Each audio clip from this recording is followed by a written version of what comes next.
On this very special episode, we're talking to Minecraft creators Sean Arnold, New York City's Department of Education's Director of School Pathways, and Anthony Casanovas, Ed Tech Program Manager and Teacher Team Leader within the Division of Instructional and Information Technology. Join as they take us through the inspiration behind this innovative, advanced, and surreal experience they call Minecraft education. I just want to start off by asking, what is Minecraft Education Challenge and how did it come about and what was the inspiration behind it? I don't know who wants to take that question first, but I will go on mute. Okay. Hi, I am Sean Arnold, New York City Public Schools. My exact role title is called Director of School Pathways, now in the Office of Student Pathways, formerly the Office of College and Career Readiness or Post-Secondary Readiness. Also connected with CS for All, Computer Science for All, which has a focus on the computer science and digital fluency standards for students. That's where I am now. Before that, I spent a long time, about 15 years in New York City's District 75, which is citywide special education for students with higher needs disabilities. So that's sort of my background, which brings me into what we're doing now. As far as the Minecraft Challenge, this is sort of the third iteration we've sort of done of it, but it is bigger and better than ever. It actually began as a dream in my mind and the mind of others when we were using Minecraft with students I think I started using Minecraft with students almost like 8 years ago, but we started just in my classroom, just in my school, and we're doing design challenges with students. Fast forward, we're in the midst of a pandemic. And the first year we partner up with the city STEM department to create this Minecraft challenge. It was essentially created and put together and organized late April, finalized and launched with students in New York City schools, again, this first year of the pandemic in 2020. And we had a very shortened time frame, but we were looking for something to deeply incentivize students in such a trying and difficult time. And it did. We had thousands of entries from students in the short time span of essentially 3-ish weeks that they had to put together this challenge world and submit it from their homes, obviously in that case. And it was so great and so amazing. We followed up the following year with an event that became known as the Battle of the Boroughs, where, yes, we still held that first sort of submission across all grades, kindergarten to 12th grade students submitting. And there were some amazing things across the board, like some of the things that first graders were doing in world, creating spaces for unhoused people and creating houses that were greenhouses for plants and animals that they were in love with. Even the younger grades was great. And we took the top ones from middle school and high school, and they competed. Again, this is still virtually because it's still 2021. And in a virtual esports competition, Battle of the Boroughs, that ended up being shown on Twitch to tens of thousands of viewers, and it aired on ESPN after the Scripps Spelling Bee, actually. So it was really cool. The kids were like, we're celebrities now. There were shoutcasters and stuff who were, like YouTube celebrities, and conversations with the students. But the best part about it was that the students really felt like they were being able to design the world that they wanted for the future. And so when the opportunity came around to now have something happen bigger in person with students so that they could connect together, because some of those students who are in those virtual spaces are still staying connected, though they were from different schools. But now that we could have the opportunity to do it bigger and in person and connect with city organizations and international organizations that would power it and drive it even further, it was just an amazing opportunity, and one we couldn't pass up since students were already excited about it and incentivized to engage in it. And it uses the Minecraft education platform for students to build their future New York City and their hope for a future New York City based on our challenge prompt this year. Did you want to share more about that, Tony? I think you nailed it. That's how it all started, you know. Now fast forward to now, you know, just sort of like all of us being back in person, right? And just this thing being called Battle of the Boroughs, sort of like the organic way to go with it is each borough should have their own event and there should be a culminating event, right? So we started working directly with borough president's offices, with the mayor's office. Um, we managed to get the mayor in a video. Like Sean cut that video that's up on our website right now. You know, the mayor's on it. It's amazing. The mayor transforms Into a Minecraft character? into a Yeah. Minecraft character. Yep. Every time I show that to the students and they see the mayor, and the ones who are like even young, it's like, I think we remember what the mayor's name is. Let's see. But then they're like, oh my gosh, that's the mayor. And when he transforms into a Minecraft character, like, oh, it's like, oh, shouts of joy and glee. Even amongst the teachers, they get really excited watching him transform into the Minecraft character. It was the best part. It was the best part. You know, it's just like, but so yeah, so we, you know, we're working directly with the borough president's offices, specifically with their educational directors.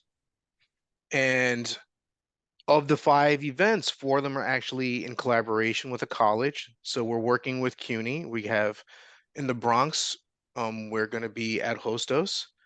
In Manhattan, we're working with CCNY. I was actually on a call with them earlier today about it, doing a walkthrough Monday morning. Um, Staten Island, we're going with Wagner, and we're doing a walkthrough tomorrow at City Tech in Brooklyn. And in Queens, they've offered us their beautiful atrium, the Helen Marshall Center, which if you haven't seen it, it's at their Borough Hall. It's a gorgeous space. So started our rounds of press conferences. So Staten Island got ahead of everybody and they held a press conference at Wagner College last week, getting the word out to folks. And actually, Sean, I don't know if you noticed, but the Instagram post that the DOE put up with the video, it like skyrocketed after that press conference. Oh. It actually is like it's tens of thousands of views at this point, which is a pretty cool.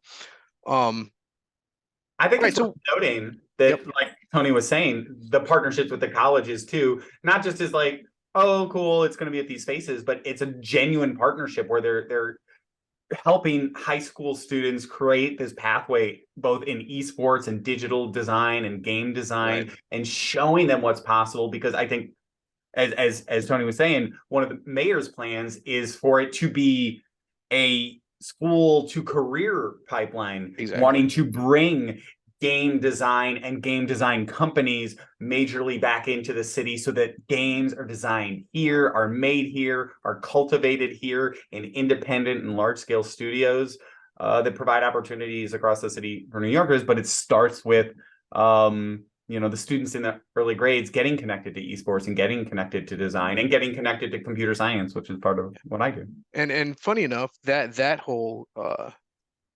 initiative, Jose and I kind of came across unintentionally. So one of my colleagues who works for CBO, DreamYard, Rudy Blanco, who also happens to run DreamYard's extension, BX Start. Amazing work in the Bronx. Yeah, he's doing amazing work in the Bronx, and he's running BX Start, which focuses on sort of the gaming world through the lens of entrepreneurship, LGBT activism, and just a host of different engagements and activations that they're doing there.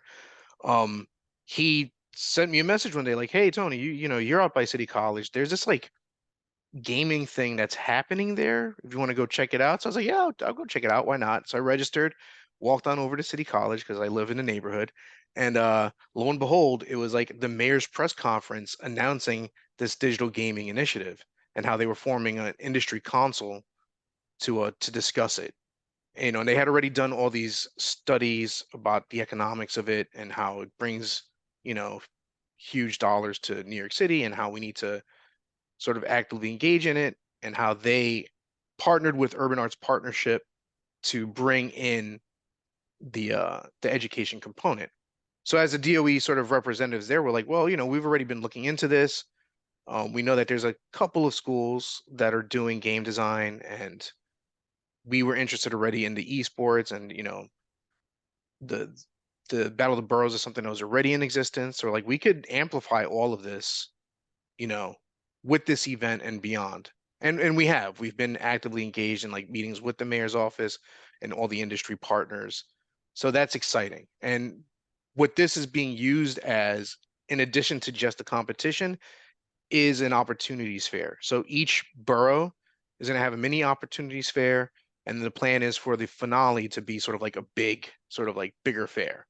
So we're bringing on some partners to assist with that, but just sort of like having stations where like parents can learn more about the colleges and learn more about these programs, see what's happening in the DOE, understand that this isn't just about playing video games, but that this is a massive industry that's like ripe right now, right? And like our young people are the ones who are going to take those jobs, right? And Absolutely. especially with New York City building out the pipeline. So Exactly, exactly. And I love that you all talked about what they can do on the game. Talk a little bit more about that and the variety that the kids can do on there. I know they build homes for people, can combat climate change, and they learn like computer science stuff. But what other things do they learn on there? What are a few other things?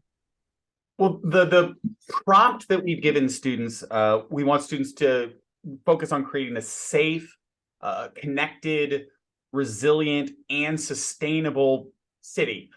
Whether that's in their neighborhood, in their borough, that is working to move New York City forward, but also doesn't leave anybody behind, right? That is a New York City for all people, right? And they can focus on whichever one of those facets that they really want to. Safety can look many forms. Obviously, they're the traditional ones that involve fire and healthcare, but can also, involve students who I know are building spaces for the unhoused community in new ways and spaces that they thought. And connected and resilient and connected could be like roadways and bridges and stuff, but it can also be connected through technology and these spaces. And the kids are building it in Minecraft in amazing ways because not all games are equal, right? There are games that are good, and kids enjoy playing, and there are games that are like just like flashy flashcards, right? And this is just a game kids love because it's one of the most popular games that's ever been built, more players than almost any other game. And not only that, it is a space for creative exploration. There is nothing you can't create in Minecraft, essentially. If you can imagine it, you can build it, but you can also have it reflect real world situations. So it responds to real world chemistry. There's actually, you can put together two hydrogen molecules and an oxygen molecule and form water, but add another oxygen molecule and it's hydrogen dioxide, and it does something totally different in world. So you can get into deep, deep complexity there. You can start programming in computer science in Python or, block-based coding for early learners with whatever complexity you want, but it can have that real world impact. So obviously, if things are getting too warm, your tundra starts to melt. It has real weather situations. It has real waterways that can be blocked or clogged, or you can create dams that go ahead and create hydroelectric power. Redstone is a thing that exists in the game, which functions essentially like electricity. It can have on and off switches, and it can go ahead and use solar panels to power certain things. So there's a lot of capabilities for students to really reimagine their futures in there. I think one of the best ways I did while I was in District 75 and continuing on with students is these are students with disabilities, and we talk about accessible spaces, and they're in world building spaces and places for their classmates and their peers that are accessible for them. So for the other students who were in wheelchairs, for students who had visual impairments, for students who had hearing challenges, they were building the kinds of things in that world that they would need, whether that is obviously ramps or elevators, or if it was speech systems that then you could basically turn off all the lights on the computer, but it would automatically direct them where they needed to go. The same way, a traffic light, when it goes on, will count out loud, or it will say walk or whatever. It was giving them directions: 20 steps to your home, 15 steps, turn right to get to school. So they were creating these spaces that were accessible for themselves and their peers with disabilities, and then learning to advocate for themselves in that world, which is, again, creating spaces that are for everyone.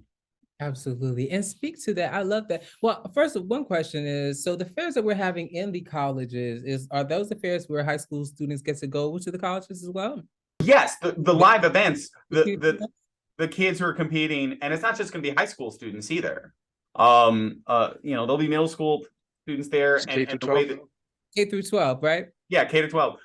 The way Tony was describing it is it's an opportunities fair, yes, for them to learn more about the colleges, but they're learning about other opportunities as well there. So there are going to be companies and organizations related to game design and esports.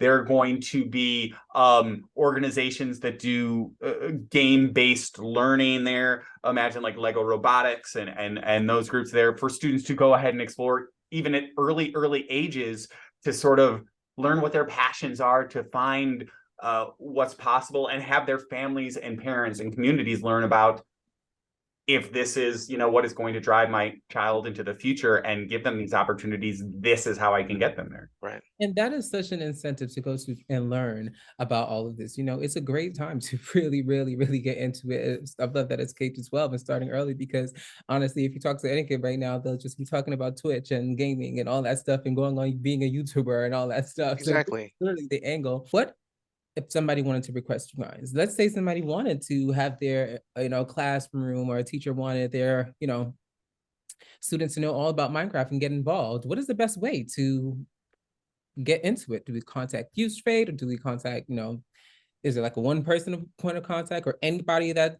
The site is schools.nyc.gov/Minecraft with all that information. There's also an email, minecraft@schools.nyc.gov, that you can email. A lot of the information that you'll need is right there, or you can contact the email. But in terms of what we've given students and teachers and folks all across the city, families who want to engage, all the students in New York City public schools have been provided individual devices. We were essentially a one-to-one school organization. A lot of that was during the pandemic, where devices like iPads were given out. And these are devices that aren't just Wi-Fi enabled, but they can connect to cellular towers and stuff as well. So that way people and families in homes and spaces that don't have Wi-Fi or internet access can still get on and still connect in an equitable way. So students and families, and I've worked with them directly, who might be having a time in a shelter, can still connect and can still participate. And Minecraft, the app, is on all of those devices, but it's also secure. So it can only be logged into through those student accounts, and they can't join or have other random people join their spaces and world from some outside Gmail or other account. So it's also safe and protective for them. So I think both of those things are crucial. Providing the access so that everybody can have it equitably, so that every student in every situation, regardless of what their socioeconomic status is, regardless of what their disability classification might be, can access it. And we have people working with assistive technology that are engaging in it, but also that it's speaking to genuine needs. So if these kids are struggling with that, whatever the situation is in their community, whether it's a matter of food equity, whether it's a matter of safety in their community, these are things that are being addressed in the challenge, and they can build that better world. And because we're also partnering with city organizations like the mayor's office and the borough president's office, they will also have a platform to share this with those people and their city council members and have their young voices heard in a meaningful way to bring forward that sort of change they'd want, building that future. And actually, to that story, when we first met with the Bronx Borough President's office, the first thing, and when we mentioned this challenge, like, this is amazing because we've been receiving letters from young people throughout the Bronx about issues that they want to address. So we're like, well, this is the opportunity for them to address it in a very sort of like, engaging visual way, right? Where it's like, it's not just a letter to a council person. This is like, show us your ideas, show us what you're thinking. And, and like in the Bronx, a lot of the issues were around sort of pollution, right? Abandoned spaces and overall safety.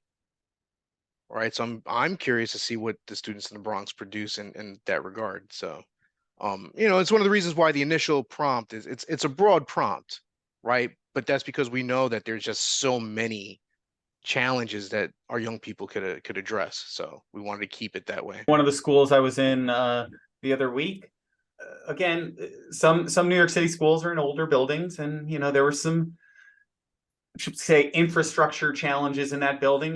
Things are old and things crumble and things don't hold up as well as they ought to. And these kids were designing, here's how we want this school to be. Here's how I want the e-spaces to be better. And we want people to hear what needs to happen in our school building to make it a better place for us to learn and safer and more fun. And so that was something that spoke meaningfully to them and something they were experiencing right then and there. And I'm so intrigued with the Battle of the Boroughs. Is there any way, I know that it sounds like it's kind of exclusive to the students, but is there any way that even I can follow the Battle of the Boroughs? Because I'm obviously going to be rooting for Brooklyn. But it is the biggest borough. So I don't have an iPad, a DOE iPad, but would I be able to still follow? You have a couple of options. One, the world that exists, the New York City, reimagining New York City world exists in Minecraft Education that people in London can download. People in Saudi Arabia can download this world. All you do is go to the Minecraft Education site, download the application, log in, and it'll be in new and featured in the new and featured section. So yeah, you can explore that world. Beyond that, we can't announce where and when all the big final events are going to be, simply because that's part of the mayor's project and he wants to share that out. But when those occur and happen, we will definitely be inviting community members and families and other notable folks to share and experience the wonder that is the final Mayor's Cup of the Battle of the Boroughs, and share all the amazing things that they see students are doing. So yeah, we by the way, as of earlier today, it is officially part of the Mayor's Cup. So we've worked with Jasmine Ray. She is the mayor's director of sports, wellness, and recreation. And she herself is very much into all sorts of gaming. And her office actually has gamers in it. So this is all very exciting for them as well. And they were sort of planning a series of events, a series of Mayor's Cups and different types of gaming. So when we told them, well, we were already calling this one Mayor's Cup, they're like, oh, that's great. We're in alignment in our thinking, right? But then they wanted to make sure that it could be an official thing. And as of today, they're like, yes, thumbs up, please go ahead with this being a Mayor's Cup for the DOE, which is great. That's amazing. And I briefly heard you speak about the Minecraft Yankee Stadium. What is that? What does that mean? Let Tony speak to it. So in the world that Sean's talking about, that you can, within Minecraft Education, you can go and download it and explore it. You're introduced to a number of NPCs, non-playable characters, including Sean, myself, and a few of our colleagues, and Borough President's Office folks, and of course the mayor. The mayor, right? Who invites the students to join his team on essentially rebuilding New York City in conservation. So there is a landmark for each of the boroughs. So when you go to visit that borough in the Bronx, you're gonna see, Yankee Stadium. It's not called Yankee Stadium for legal reasons, but it's Yankee Stadium. They refer to it as the Bronx Bombers, which is the other name for the Yankees. Yeah, that's also probably trademarked, but education use, we're good. Yeah. Right. And in Manhattan, you got Inwood Hill Park, Staten Island, there's Fresh Kills Park. So Queens we're near Rockaway Beach, Yep. Which has had a lot of cleanup. And Staten Island, Brooklyn, you're there near Coney Island and the Coney Island beach strip. That's it, right? And in each of those places, you're meeting with essentially different city officials, people and city officials. Yeah. Some of them are public advocate folks, and some of the people you're meeting with, like at the Yankee Stadium, you're meeting with essentially the construction manager who would be managing a lot of the projects there. In other spaces, you're meeting with public advocates and other folks who are advocating for more sustainable spaces, just so students get to meet all the different kinds of people that can have an impact on their community at large. And to get their sort of gears turning, Yeah. right? So it's like you're introduced to this and like here's some issues for your borough. But again, the students are free to go nuts. They could build to their heart's desire. So, which is always exciting. And I love the ones who have these moonshot sort of ideas too, stuff that is beyond even our current technology. Like, do you think we should have teleportation systems in New York City, or things that are on the cutting edge of Yes. technology? If you're familiar with the concept of smart roadways, which are like, line with cable. Maybe we don't have the funding right now for smart roadways across, some of the boroughs, but like, let's see what could happen if we did, and what that could power and make happen. Where would you like to see Minecraft in 10 years? And what 2 tips would you give to an educator that wants to kind of do what you guys are doing and outside of the classroom and, continue that work and make it almost like a lifestyle? What advice would you give it to them? And now, just those 2 questions for the both of you. Sure. So I think aside from, outside of Minecraft, I'd love to see other, tools, other platforms like this using gaming and using sort of this style of engagement across the board. And as much fun as it is for us to do this and, being sort of at the forefront of it, honestly, like, we're at a point where this should be commonplace, right? This should be the pencil and paper of today, right? Like this is how people learn, it's how we should be teaching. And we could get into chat GPT and AI and all that, but like I think the more that we lean into this kind of learning, the less any of that other stuff even becomes relevant, so to speak, right? Because you're doing the right things. You shouldn't be scared of AI, because you should be asking deeper questions, having better prompts, better ways of engaging our students. So yeah, like I'd love to see Minecraft advance, and I'd love to see it in every classroom. And one thing New York City has done amazing is everyone has access, as Sean mentioned, right? So there's that equity there. Like every child in New York City can play this game on any device, right? So that's huge. And I'd love to see that for other, games that we can leverage in the classroom. And as far as just getting like for teachers who are maybe not new teachers, teachers who've been doing it for a while and just want to like, spice up what they're doing in the classroom. I think, flexibility and just sort of like being okay with controlled chaos, right? Because I was doing a lot of this in my classroom. I created a CT program at my school that was around digital design and media. Students were doing game design. Not to shout my accolades, but I had students win at Games for Change and the Verizon Innovative Learning design competition, stuff like that. And a lot of it was, you would step into my classroom and it was just this like, there's an energy in it. And if you don't know what's going on, it's like, whoa, this is crazy talk. But if you sat down and spoke to any one of those students, they were on point. They knew exactly what they were doing. And but I think folks are afraid of that. They're afraid of the failure, right? They're afraid of the flexibility. And so that'd be my advice. Just like, it's okay. It's okay for you, you might bomb a few times, but that's how you learn, right? And I'll be honest, like I learned so much from my own students. Like I didn't know anything about Minecraft, right? Like I'm a gamer. I didn't know anything about game development, but as students start to show interest, I'm like, oh, this is a real thing. I want to leverage it. I'm going to learn from them, like, sure, I participated in PDs and I educated myself because as teachers, that's what we should be doing all the time. But, I'm not afraid to learn from from my students. So Absolutely. I love that. We all learn from each other. We really do. I love your answer for sure. Very much in the same vein of Tony.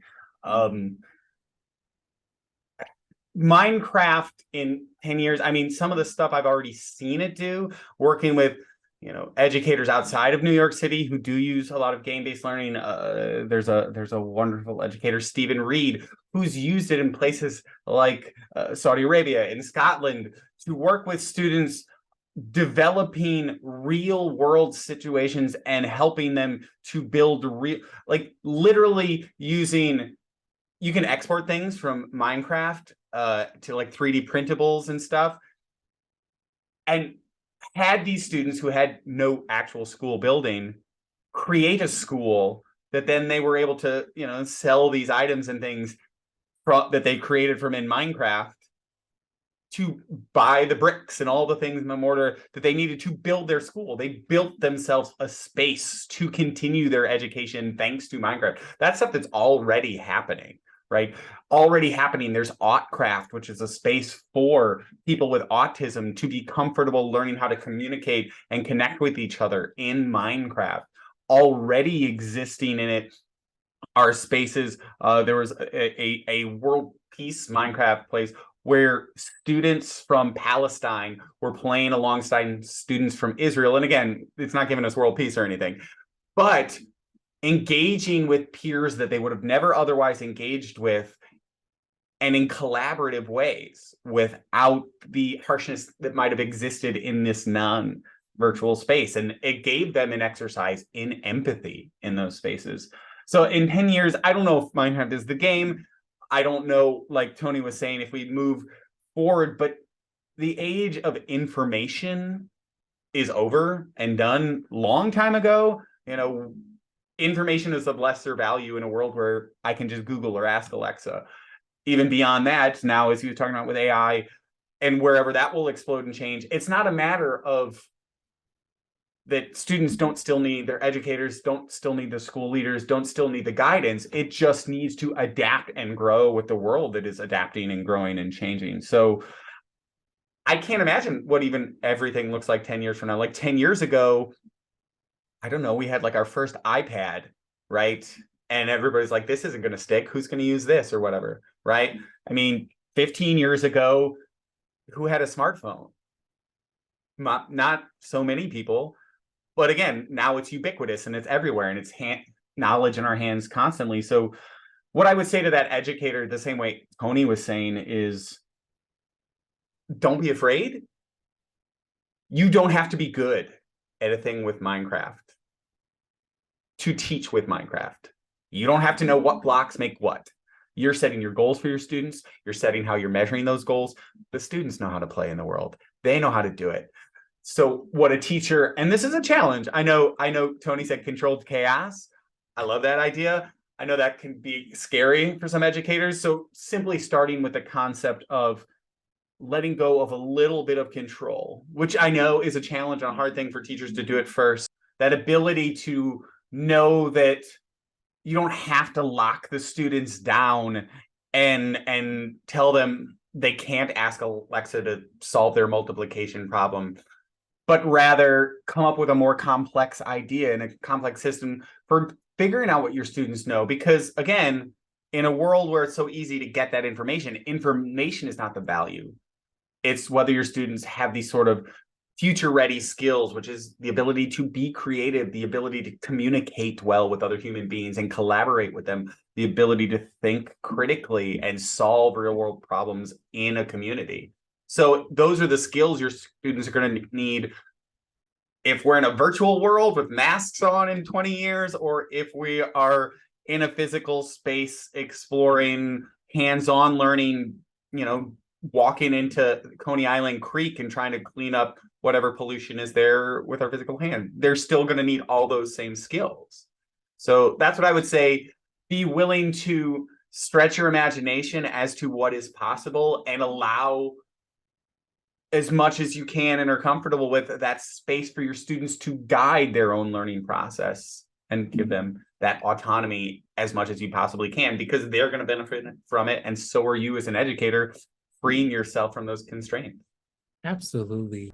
Special thank you from site to Sean and Anthony for the abundance of intel shared on Minecraft education. It's beyond beautiful to see your visions come true and to see how it's already changing lives. If you or your school is interested in Minecraft education or just want more information, please visit www.schools.nyc.gov/learning/subjects/STEM/Minecraft-education-challenge. And for more information on everything site, please visit www.siteprograms.com, and you can follow us on all social media platforms at Site Programs. That's CITEPROGRAMS. Till next time.